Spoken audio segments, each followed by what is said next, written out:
Ciao! Te jag beställer.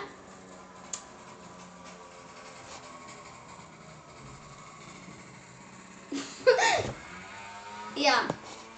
Un šis ir jābūt par brīvdienām, jo ir brīvdienās! Apsveicam brīvdienās! Es patīšu par to domāju. Ak, Dievs, jāiet uz mammu, jākārto, jāpilda mājas darbi. Atver dienas grāmatu. Rakstīts brīvdienās! Tad, Un tagad pieiesim pie mūsu tēmas. Tēmas tāda kā, ko darīt brīvdienās.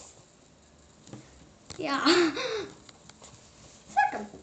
Pirmā lieta. Tas nav tas pirks, tad?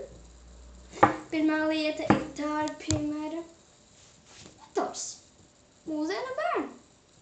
Otrā lieta ir tāda planšeti.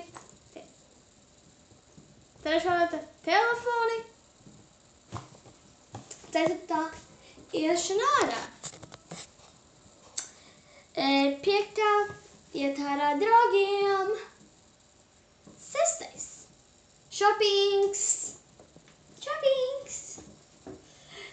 Septītais varētu būt mājas kārtošana.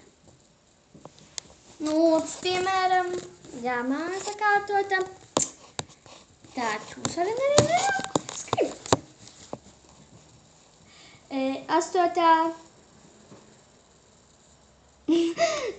Labi.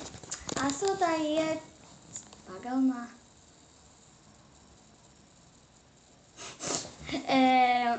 Devītis spēlētas ar savu mājdzīvnieku. Un 10.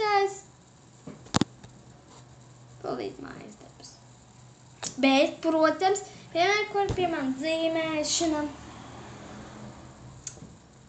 Un tam līdzīgi, protams, katram ir savas domas, kam vairāk, piemēram, patīk zīmēt, vienam lasīt patīk, vienam projekti patīk, vienam matemātika patīk, vienam latviešu valoda, vienam informātika.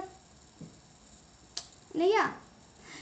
Paldies, kā noskatījās šo video. Cerams, ka jūs kaut ko jaunu zināt, bet man liekas, tas nekā jaunu nebija. Un jā. Un uzrakstiet komentāros, bet, ja, protams, jūs negribat, esat pāri slinki. Uzrakstiet komentāros, kā jūs pavadīsiet šīs brīvdienas. Un jā.